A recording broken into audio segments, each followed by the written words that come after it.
नमस्कार दोस्तों, आप सभी लोगों का हमारे ऑफिशियल यूट्यूब चैनल में स्वागत है। मैं हूं श्यामानंद और आइए आज के सेशन में स्टार्ट करते हैं आपका सीटेट का मैथ्स पेडागॉजी।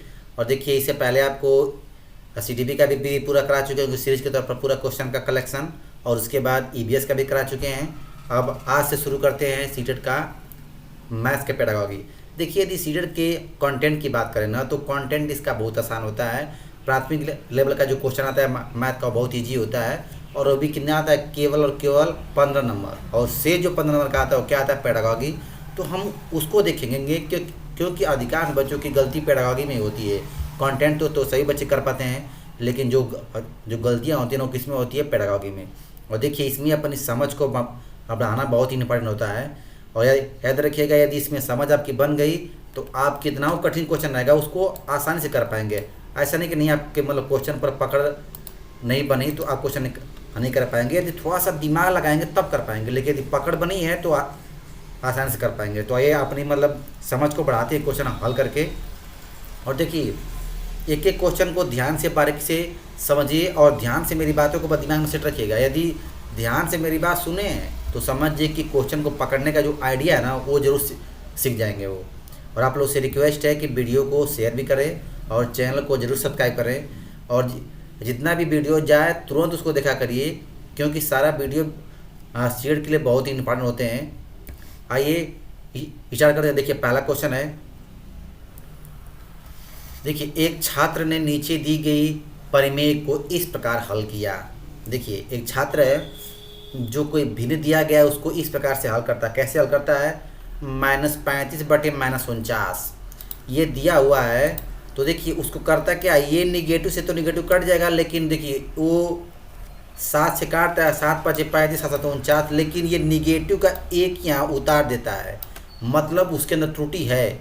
अब वो किस प्रकार की त्रुटि है, देखिए ऑप्शन क्या दिया है कि उसने निम्न प्रकार की त्रुटि की: लापरवाही त्रुटि, संकल्पनात्मक त्रुटि, समस्या को ठीक से न समझने के कारण त्रुटि, प्रक्रमण परख त्रुटि। तो देखिए, पहले समझते हैं थोड़ा सा ध्यान से इसको कि देखिए, यदि कोई बच्चा चिन्ह में गलती करता है, संख्याओं को जोड़ने में गलती करता है ना, तो वो उसकी त्रुटि कैसी होती है, संकल्पनात्मक त्रुटि होती है। ऑप्शन इसका बी एकदम करेक्ट होगा। और एक बात याद रखिएगा, बच्चों की त्रुटि पर एक शिक्षक को विशेष ध्यान नहीं देना चाहिए, क्योंकि error is the part of learning. यदि कोई बच्चा गलती करता है तभी सीखेगा, ये दिमाग में अपनी बात सेट रखिएगा। आइए देखते हैं अगला क्वेश्चन। देखिए, निम्न में से सामाजिक सांस्कृतिक सिद्धांत के जनक हैं। सोशल कंस्ट्रक्टिव डेवलपमेंट किसका है, ऐसे एकदम सबको पता होगा किसका है, वाइगोस्की का है। रखिएगा किसका है, वाइगोस्की का। जो बालक का विकास होता है कैसे होता है, समाज के साथ, एकदम स्पष्ट है कैसे होता है, समाज के साथ। जिन पियाजे ने क्या दिया था, संज्ञानात्मक विकास का सिद्धांत। चॉम्स्की है, भाषा का है। स्किनर को सभी जानते हैं, अधिगम का सिद्धांत दिए हैं। हाँ, अब देखते हैं इसके आगे देखते हैं। देखिए, फिर आ गया पढ़ाई का बहुत ही इंपॉर्टेंट क्वेश्चन। देखिए, बच्चों के अधिगम को सुगम बनाने के लिए अध्यापक को अच्छे कक्षाई परिवेश का सृजन करने की आवश्यकता होती है। इस प्रकार के परिवेश सृजन करने के लिए निम्नलिखित में से कौन सी कथन उपयुक्त नहीं है। देखिए, क्या पूछा है, कौन सा कथन उपयुक्त नहीं है ना। तो देखिए, कौन सा कथन उपयुक्त नहीं है। देखिए, बच्चों को स्वीकार करना, ये तो एकदम सही है, क्योंकि आप लोग जानते हैं। देखिए, accept the diversity in the class, इसको दिमाग में सेट रखिएगा कि यदि आपके क्लास में अलग अलग तरह के बच्चे हैं, उनमें अनेक प्रकार की विभिन्नता पाई जाती है, और किसी का लैंग्वेज अलग है, किसी का कुछ अलग है, तो आपको क्या करना है, आपको हमेशा उनकी विभिन्नताओं को स्वीकार करना पड़ेगा। तो ये तो सही है। अध्यापक का सकारात्मक रुख, ये भी सही है। बच्चों के प्रयासों की स्वीकृति, ये भी सही है। तो देखिए, बच्चा प्रयास कर रहा है तो उसकी स्वीकृति है, सही है। लेकिन देखिए, अध्यापक के अनुसार कार्य करना ये हमेशा सही नहीं होता है।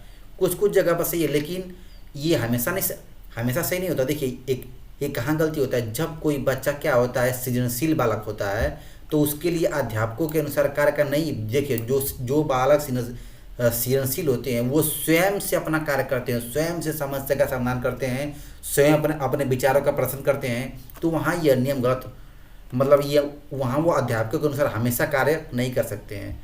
तो अनुपयुक्त कथन कौन सा हो जाएगा? ऑप्शन इसका डी से हो जाएगा, ये उपयुक्त नहीं है। हाँ, अब देखते हैं आगे। देखिए, बच्चों में सृजनात्मक विचारों के प्रोत्साहन हेतु शिक्षक, देखिए यदि बच्चों में सृजनात्मक विचारों के प्रोत्साहन के लिए एक शिक्षक को क्या करना चाहिए, बहुत ही इंपॉर्टेंट क्वेश्चन है। देखिए पहले तो इसको थोड़ा सा समझते हैं कि देखिए यदि कोई बच्चा है उसके अंदर यदि सृजनशीलता आती है, कि इसको अंग्रेजी में क्या बोलते हैं क्रिएटिविटी बोलते हैं, मतलब कुछ नया बनाना। देखिए कहते किसको हैं? देखिए नवीन ज्ञान की प्राप्ति के लिए किया गया प्रयास क्या कहलाता है? सृजनशीलता। क्या कहलाता है? क्रिएटिविटी। मतलब कोई नवीन ज्ञान, मतलब कोई नया चीज़ के लिए किया गया प्रयास। अब यदि आप चाहते हैं कि बच्चों में इसके लिए हम उत्साहित करें, मतलब बच्चों को प्रोत्साहित करें कुछ अलग करने के लिए, कुछ नया सीखने के लिए या कुछ नया करने के लिए, तो क्या करेंगे आप? उन्हें बहुविकल्पी प्रश्न दे सकता है। ये तो सही नहीं लग रहा। देखिए बहुविकल्पी से ना बच्चों की तर्कशक्ति तो बढ़ती है, ठीक है, लेकिन पूर्णतः सही नहीं है। उन्हें अंतर्कंठस्थ करने को कह सकता है। अंतर्कंठस्थ मतलब मौन वाचन। एक नाम सुने होंगे सीट के, हिंदी में आती पेडागोगी में, उसको भी इसके बाद शुरू करेंगे। तो देखिए एक आता है मौन वाचन। तो मौन वाचन से बच्चे का समझ तो बढ़ता है, लेकिन यहाँ कंठस्थ मतलब क्या होता है? याद करना। तो याद रखिएगा ये क्या है? नेगेटिव वर्ड है। कभी भी हम बच्चों के अंदर याद करना, रट्टा लगवाना, इस तरह का गुण बच्चों के अंदर विकसित नहीं करना चाहिए। तो ये तो ऐसे एकदम गलत है। उन्हें समस्या समाधान के लिए विभिन्न तरीकों से सोचने के लिए कह सकता है। ये बहुत ही इंपॉर्टेंट ऑप्शन से क्या हो जाएगा? सी एकदम करेक्ट है। कि देखिए समस्या समाधान के लिए क्या करता है? बच्चों के प्रश्न पूछने के मतलब जो विभिन्न तरीकों को सोचने के लिए कह सकता है कि यदि कोई समस्या पर समाधान करें तो बच्चे कितने प्रकार से सोच सकते हैं। वो उनके अंदर क्या उत्पन्न करता है? हाँ, तर्क शक्ति उत्पन्न करता है। सोचने के लिए उनके अंदर समझ का विकास करता है। ऑप्शन इसका सी सही होगा। आगे देखते हैं क्वेश्चन अगला है। देखिए गणितीय संकल्पनाएं एवं सिद्धांत होते हैं। देखिए गणित की संकल्पना और होते हैं सिद्धांत, वो किस पर निर्भर होते हैं? देखिए हाँ, समय के सापेक्ष होते हैं, स्थान के सापेक्ष होते हैं, समय निरपेक्ष होते हैं, हाँ समय एवं स्थान निरपेक्ष होते हैं। तो देखिए ये जो गणित की संकल्पनाएं होती हैं ना, देखिए पहले क्वेश्चन आपसे अच्छे सिंपल ये पूछ देगा कि अच्छी बताइए कि प्राथमिक स्तर के बच्चों को गणित संकल्पनाएं या सिद्धांत सिखाने से क्या सीख मिलता है। तो सबसे पहले हम सिंपल सा क्या समझ जाएंगे कि यदि गणित संकल्पनाओं को सिखाने से बच्चों के अंदर क्या आता है, तो बच्चों के अंदर देखिए पहले प्राथमिक स्तर के बच्चे की बात कर रहे हैं तो उनके अंदर समझ बढ़ती है। क्या बढ़ती है? समझ का विकास। दूसरा तर्क शक्ति, तर्क क्षमता का विकास होता है संकल्पनाओं से। और देखिए यह किसका होता है आधार? तो समय और स्थान निरपेक्ष दोनों होते हैं। ऑप्शन इसका डी इसका सही ऑप्शन होगा। बारीकी से क्वेश्चन को और उसके विकल्प को समझते चलिए। देखिए अगला क्वेश्चन है, गणितीय शिक्षण में कक्षा उपयोगी उद्देश्यों के निर्धारण में कौन से बिंदु को ध्यान में रखना आवश्यक होता है। देखिए यदि गणित शिक्षण को उपयोगी बनाना हो तो उसके लिए क्या क्या आपको आवश्यकता है? देखिए शिक्षार्थियों का स्तर बहुत ही इंपॉर्टेंट है। लेवल ऑफ स्टूडेंट की बात कर रहे हैं यहाँ। और देखिए इससे पहले थोड़ा सा समझ जाइए, एक होता है लेवल ऑफ टीचिंग और स्टेज ऑफ टीचिंग। तो लेवल ऑफ टीचिंग 3 प्रकार के होते हैं और स्टेज ऑफ टीचिंग भी 3 प्रकार के होते हैं। तो लेवल ऑफ टीचिंग को समझिए। देखिए लेवल ऑफ टीचिंग में मेमोरी लेवल, अंडरस्टैंडिंग लेवल और रिफ्लेक्टिंग लेवल, ये 3 प्रकार के होते हैं। और यदि स्टेज ऑफ टीचिंग की बात करें तो प्री एक्टिव, इंटरएक्टिव और पोस्ट एक्टिव होता है। 3 प्रकार के वो भी होते हैं। तो देखिए सबसे पहले यदि कोई टीचर कक्षा में जाता है तो सबसे पहले क्या चेक करता है? Previous knowledge. क्या चेक करता है? Previous knowledge. जो बच्चों का ज्ञान होता है वो पहले से उनको कितना है, मतलब किस लेवल के बच्चे हैं कक्षा में। तो ये तो सही है कि ये तो कक्षा को उपयोगी बनाने के लिए पहले ये तो जाना एकदम जरूरी है कि बच्चों का लेवल क्या है। विषय वस्तु की विशेषता, ये बहुत ही इंपॉर्टेंट है। देखिए विषय वस्तु की विशेषता का मतलब कि यदि इसमें आपको सहायक सामग्री भी इसको कह सकते हैं कि सहायक सामग्री। और देखिए सहायक सामग्री भी कक्षा को उपयोगी बनाने के लिए बहुत ही इंपॉर्टेंट होती है। जहाँ जहाँ ज़रूरत हो इसको लगाया जा सकता है। जैसे यदि क्वेश्चन आपसे पूछ देगा कि गणित शिक्षण में क्रांति कैसे लाई जा सकती है, तो सहायक सामग्रियों से। बड़ा इंपॉर्टेंट क्वेश्चन भी बनता है सहायक सामग्री पर। अपेक्षित विभागत परिवर्तन, ये भी सही है, तो इसका ऑप्शन क्या हो जाएगा, इसका ऑप्शन डी से हो जाएगा, उपरोक्त सभी। आगे देखते हैं अगला क्वेश्चन। देखिए, उच्च प्राथमिक स्तर पर गणित सीखने का तात्पर्य है। देखिए, यदि उच्च प्राथमिक स्तर की बात करें ना, तो देखिए बच्चों को गणित कैसे सिखाते हैं, तो देखिए पहले थोड़ा सा समझिए। एक होता है आगमन विधि एक होता है निगमन विधि नी। थोड़ा सा देखिए इसे समझिए। आगमन विधि प्राथमिक स्तर के बच्चों के लिए होती है, बहुत ही इंपॉर्टेंट विधि होती है। आगमन विधि में होता क्या है, आगमन विधि में बच्चों को सबसे पहले उदाहरण सिखाया जाता है और उसी उदाहरण पर बच्चों को नियम सिखाया जाता है। तो ये प्राथमिक स्तर के बच्चों के लिए होता है। और उच्च स्तरीय बच्चों के लिए कौन सी विधि होती है, निगमन विधि। और इस विधि में क्या होता है, जस्ट उल्टा होता है आगमन का। मतलब यदि आगमन में पहले उदाहरण फिर उसके बाद नियम, तो निगमन में पहले क्या सिखाते हैं, पहले नियम और फिर उदाहरण सिखाया जाता है। तो इसको भी ध्यान से अपने दिमाग में सेट रखिएगा। ये दोनों विधियाँ बहुत ही इंपॉर्टेंट होती है। देखिए अब यहाँ क्वेश्चन क्या दिया है, उच्च प्राथमिक स्तर पर गणित सीखने का तात्पर्य क्या है।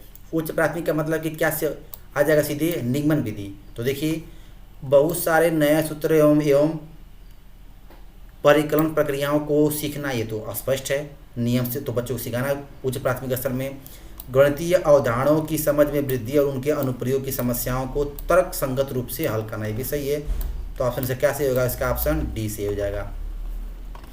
हाँ आगे देखते हैं क्वेश्चन अगला। देखिए, उच्च प्राथमिक स्तर पर गणित के लिखित कार्य में अधिकांश त्रुटियां संबंध रखती हैं। देखिए लिखित कार्य में त्रुटियां कहाँ रखती है, देखिए थोड़ा सा इसको चीज़ों को समझते हैं। देखिए सबसे पहले तो बात करेंगे यहाँ पर, थोड़ा सा पहले अपने समझ को बढ़ाएंगे। देखिए इसका ऑप्शन दिया दशमलव भिन्न एक नियम और मूलभूत क्रियाएं।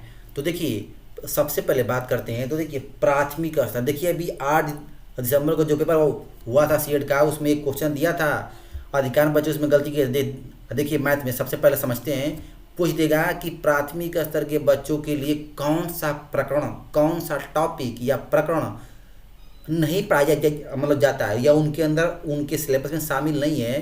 तो टॉपिक क्या होता है, पता है, भिन्न होता है। याद रखिएगा, फ्रैक्शन प्राथमिक स्तर के बच्चों का सिलेबस है ही नहीं है, उसको ध्यान में सेट रखिएगा। और ये उच्च प्राथमिक स्तर के बच्चों के लिए शामिल है, तो ये तो ऑप्शन होगा नहीं। ऐकिक नियम ये तो प्राथमिक स्तर से ही शामिल है। ऐकिक नियम में संख्याओं का जोड़ना, घटाना, गुणा, भाग सब शामिल होता है। मूलभूत क्रियाएं एक नियम का पार्ट होता है, जोड़ना, घटाना, भाग, ये सब क्या होते हैं, गणित की मूलभूत क्रियाएं होती हैं। शब्द को ध्यान में रखिएगा। और देखिए उच्च प्राथमिक स्तर के बच्चे भिन्न तो सीखते हैं, लेकिन दिक्कत क्या होती है लेखन कार्यों में, दशमलव भिन्नों में। कहाँ होती है लिखने में, दशमलव भिन्नों में अधिकांश त्रुटियां होती हैं। तो इसका ऑप्शन ए इसका सही ऑप्शन होगा। आगे देखते हैं। देखिए क्वेश्चन अगला है, हाँ, गणित शिक्षण के समस्या समाधान उपागम से संबंधित अनुपयुक्त कथन है। देखिए अनुपयुक्त कथन कौन सा है, देखिए थोड़ा सा इसको बारीकी से समझते हैं। देखिए समस्या समाधान को सामान्य गणित की कक्षा से जोड़कर बेहतर होता है। जोड़ना बहुत ही इंपॉर्टेंट है। देखिए आपको पहले मतलब पढ़ाए भी होंगे, link the subject with real life, मतलब अपने सब्जेक्ट को रियल लाइफ से जोड़ना क्या कहलाता है, कक्षा उपयोगी होता है। मतलब टीचिंग सबसे बेहतर होती है वो, जिसको दैनिक जीवन से जोड़कर पढ़ाया जाए। तो ये तो सही होगा। आगे देखते हैं, गणित की पाठ्यपुस्तक के कई प्रश्न समस्या समाधान के लिए इस्तेमाल किए जा सकते हैं, ये भी सही है। अरे पाठ्यपुस्तक को कक्षा में गणित के लिए भी प्रयोग किए जा सकते हैं। आप अभी आपको बताएं कि जो पाठ्यपुस्तक होती है उन्हें सहायक सामग्री कहते हैं, और सहायक सामग्री से ही शिक्षण में क्या आती है, क्रांति आती है। तो ये भी सही है। समस्या समाधान और गणितीय तड़कड़ा में कोई संबंध नहीं है, ये गलत है, ये अनुपयुक्त कथन है। देखिए मतलब गणितीय तड़कड़ा और समस्या समाधान इसमें कोई संबंध नहीं, तो ये तो एकदम गलत है। ऑप्शन इसका सी सही होगा। हाँ अब देखते हैं आगे, सभी अधिगम शैलियों वाले विद्यार्थियों को संतुष्ट करने वाली गतिविधियां हैं। देखिए यदि सभी अधिगम शैली मतलब सीखने के लिए सभी प्रकार के शैलियों का जो बच्चों में हो विकास होता है ना, देखिए वो कैसे होता है, तो बहुत सारे हस्तचालनों का प्रयोग करना है, ये तो एकदम सही है। गणितीय प्रयोगशाला गतिविधियाँ, ICT गतिविधियाँ, और उपयुक्त सभी सभी, तो क्या हो जाएगा इसका ऑप्शन, इसका उपयुक्त सभी हो जाएगा, ऑप्शन इसका करेक्ट ऑप्शन है।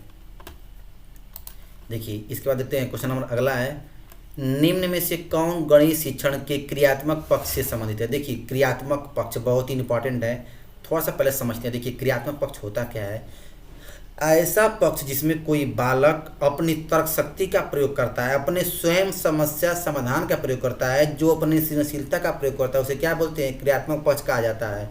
और देखिए क्रियात्मक पक्ष में अभिप्रेरणा ये भी शामिल है।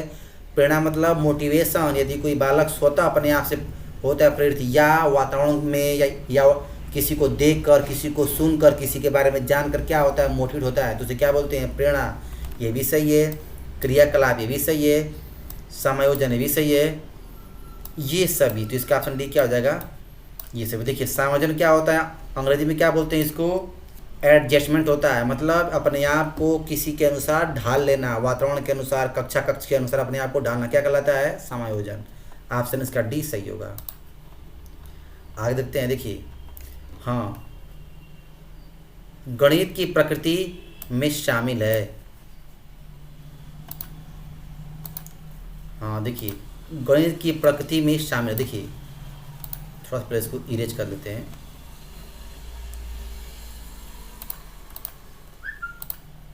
हाँ देखिए गणित की प्रकृति में क्या शामिल है, देखिए गणित की अपनी भाषा है, सही है। गणित तर्क शक्ति का विज्ञान है, ये भी सही है। गणित आगमन क्षमता का विकास करती है, ये भी सही है। अभी आपको बताए हैं कि देखिए जो गणित है ना, उसको देखिए पहले समझते हैं कि जो गणित में जो दो विधियां प्रयोग होती हैं वो बहुत इंपॉर्टेंट होती हैं। देखिए उनका योगदान क्या होता है, तो देखिए उनका जो होता है ना योगदान, कि आगमन और निगमन, तो आगमन प्राथमिक के लिए और निगमन उच्च स्तरीय बच्चों के लिए होता है।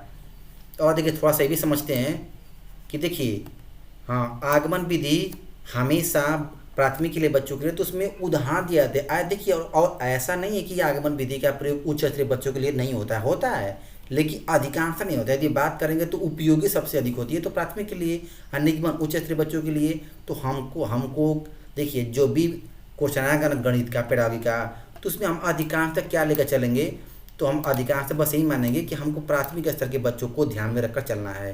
तो देखिए उसके लिए क्या उपयोगी है, तो देखिए गणित की अपनी भाषा होती है, सही है। जैसे भाषा क्या है, अर्थमेटिक होता है, फिर एक आपका लॉगरिथम है, ये दोनों ये सभी अपनी भाषा होती है इसकी। गणित तर्क शक्ति का विज्ञान है, मैथमेटिक्स इज अ रीजनिंग। और याद रखिएगा रीजनिंग मतलब तर्क शक्ति, ये किससे निकला हुआ है, गणित से निकाला गया विषय है। देखिए गणित आगमन क्षमता का विकास करती है, भी आपको बताएं कि आगमन क्षमता मतलब पहले उस पर उदाहरण को प्रस्तुत करना, इसका विकास करती है। तो इसका ऑप्शन क्या हो जाएगा, इसका ऑप्शन डी से हो जाएगा, ऑप्शन इसका डी सही है। हाँ अब देखते हैं आगे। देखिए हाँ, कक्षा 8 की शिक्षिका ने बच्चों से कहा कि वे भारतीय गणितज्ञों के विषय गणितज्ञों के योगदान पर पावर पॉइंट प्रस्तुतिकरण बनाएं। इस कार्य से ब्लूम के किस ज्ञानात्मक उद्देश्य की प्राप्ति होती है। देखिए ब्लूम की टैक्सोनॉमी बहुत ही इंपॉर्टेंट है।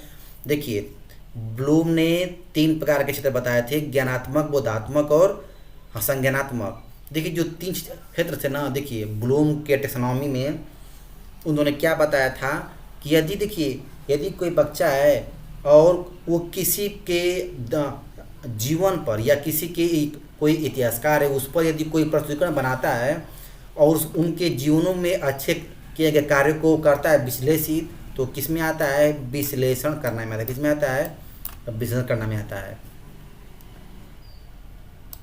हाँ अब देखते हैं जो क्वेश्चन अगला है। देखिए थोड़ा सा ध्यान से समझिए इसको। देखिए निम्न सिद्धांतों पर विचार कीजिए। अब देखिए सिद्धांत है, तो देखिए थोड़ा सा समझते हैं। करके सीखना मतलब लर्निंग बाय डूइंग, जीवन से सीखना, ये भी अस्पष्ट है। सहयोग एवं साहचर्य से सीखना। अब देखिए थोड़ा सा समझते हैं, उपरोक्त सिद्धांत संबंधित है। तो देखिए जो उपरोक्त सिद्धांत है, देखिए वो किससे संबंधित है, देखिए खेल विधि से, परियोजना विधि से, व्याख्यान विधि से। तो देखिए करके सीखना, लर्निंग बाय डूइंग, और जीवन से सीखना, और देखिए सहयोग एवं साहचर्य, तो जब भी सहयोग साहचर्य आएगा तो बालक क्या करता है, खेल विधि बहुत इंपॉर्टेंट है। खेल विधि ऑप्शन इसका है। या खेल विधि के जनक कौन है, याद रखिएगा फ्रोबेल। किसको बोलते हैं, फ्रोबेल को। ये बहुत ही इंपॉर्टेंट क्वेश्चन है। देखते हैं अगला क्वेश्चन है, देखिए गणित शिक्षण की आगमन विधि का आगमन विधि में प्रयोग किया जाने वाला सूत्र है। देखिए आगमन विधि में कौन से देखिए 4 सूत्र होते हैं, बहुत ही इंपॉर्टेंट आता है। देखिए आगमन विधि, पहले इसमें उदाहरण फिर नियम प्रस्तुत होते हैं, अभी आपको बताए हैं। और देखिए इसमें कौन से सूत्र प्रयोग होते हैं, तो याद रखिएगा ज्ञात से अज्ञात की ओर, ये इसका पहला सूत्र होता है। यदि पूछ देगा निगमन का ना, तो देखिए जो तीनों नीचे के हैं सारे किसके हैं, निगमन के हैं। पूर्ण से अंश की ओर, विशिष्ट से सामान्य की ओर, स्थूल से सूक्ष्म की ओर। यदि बात करेंगे निगमन की आगमन विधि का और जो सूत्र है, तो इसका बस उलट दीजिए, तो ये हो जाएगा अंश से पूर्ण की ओर, सामान्य से विशिष्ट की ओर, सूक्ष्म से स्थूल की ओर। ये पूरा यदि उलट देंगे तो आगमन का हो जाएगा सूत्र। आज जो दिया हुआ है तीनों ही 21 के सूत्र हैं, तो निगमन विधि के हैं। इसका ऑप्शन इसका फर्स्ट सही होगा। तो ये पूरा आपका सेशन, आज के सेशन में पूरा 15 क्वेश्चन पढ़ाओगे समाप्त हो गया।